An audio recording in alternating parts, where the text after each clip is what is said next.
The story of Gaugamela really began in a small backwater of the ancient world, a region north of the Greek peninsula called Macedon. This mountainous region was considered barbaric by the Greeks because it was a monarchy, not a democracy. And from childhood on, the boys of Macedon, like Alexander, were raised to be warriors.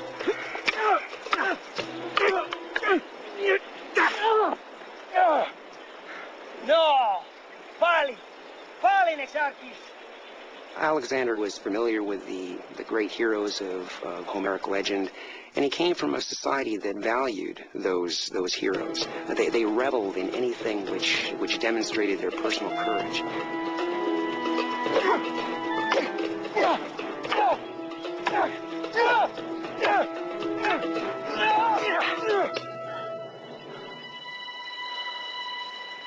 Alexander's father was King Philip of Macedon. A grizzled veteran of tribal wars, he was a student of the art of war. Philip's leadership and army unified the people of Macedon. He had made Alexander a cavalry commander at age 16. Philip was not only a brilliant statesman, but a brilliant innovator.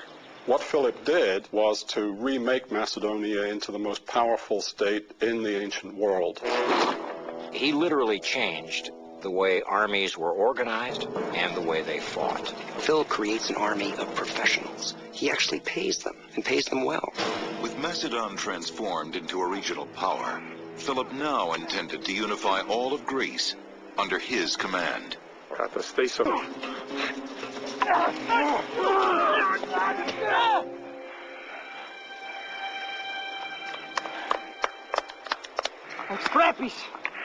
Strepis, Alexander. The other formative force in the life of Alexander was his mother, Olympias. The daughter of a conquered king, she became Philip's bride as a spoil of war. Her relationship with Philip was rocky at best. She had sort of been cast aside in favor of another, more beautiful new wife. And so you might say Alexander had some resentment because he felt that his mother had been wrongfully denied a certain privileged place. Olympias might even have feared that this new wife would produce a son, who Philip would then favor as his heir, rather than favoring Alexander. In 336 BC, destiny changed Alexander's life when Philip of Macedon was assassinated. For Macedon and the young Alexander, this would mean one thing.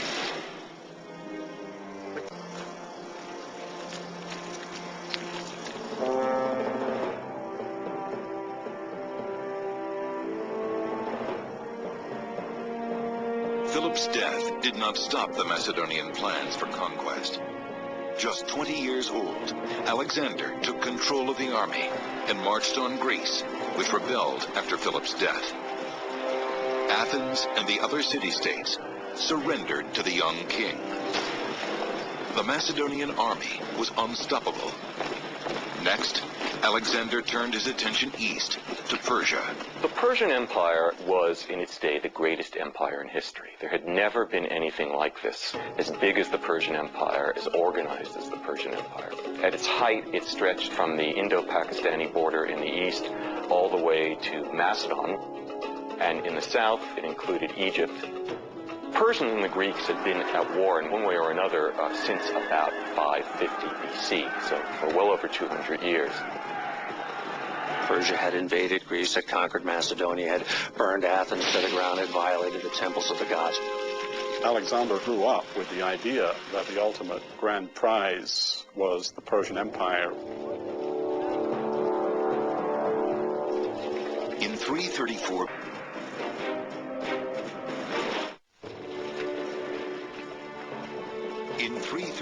BC, Alexander led his army of 45,000 men east into the lands claimed by the Empire of Persia. But the invasion was barely noticed by the Persian king. Darius III was the great king of Persia. He came to the Persian throne in 336 BC.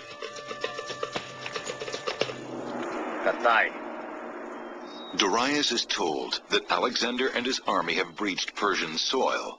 The question now is what to do about it. The Persians want to have an early victory against Alexander. Nip it in the bud. Fight him before he can advance far from where he's landed. But the Persian strategy backfires. They're defeated at the Battle of Granicus, at the Battle of Issus, and at the Siege of Tyre.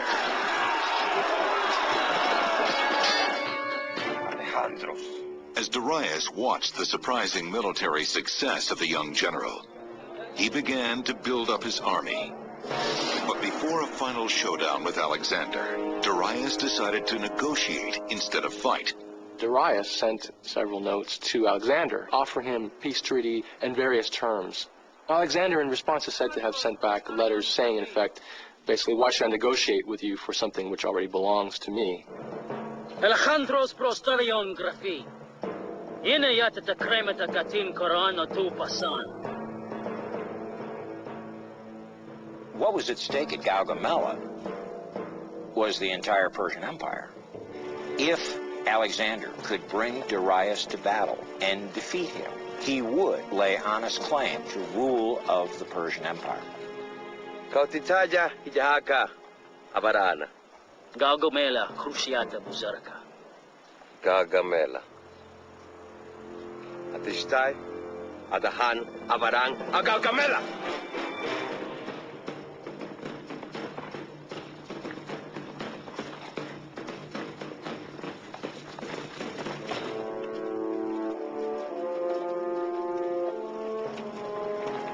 Darius had built an army from every corner of his empire, and as the Persian army began to move into place, Greek scouts reported that Darius's army was larger than anything they had ever seen before.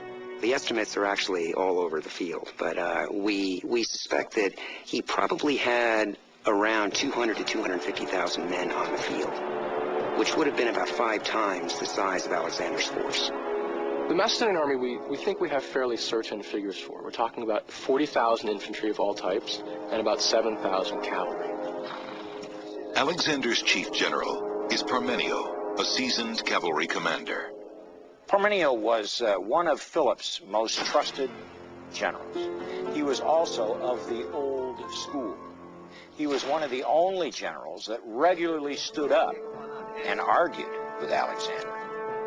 And in some cases, Alexander would ask Parmenio for advice, knowing that he would get a conservative answer from Parmenio. And therefore, he would understand how a conservative commander would view a certain situation. And oftentimes, he would then use that information to develop a plan that would counter a conservative reaction. The youthful Darius had expected an attack in the dark and left his army standing at the ready for the entire night. It was not a cohesive force, but a series of armed groups levied from the governors or satraps of every corner of the empire. Most Persian warriors wore no armor and no helmet. Each carried an 8-foot spear and a shield made of wicker. But what the Persian army lacked in armor and weapons, they made up for in numbers. You think of the Persians, they're not a bunch of yahoos. The tactics that they're using have been effective for hundreds of years. The Persians have a huge empire. It's been good enough. Against this enormous army, Alexander has one advantage. This professional army has the Macedonian phalanx.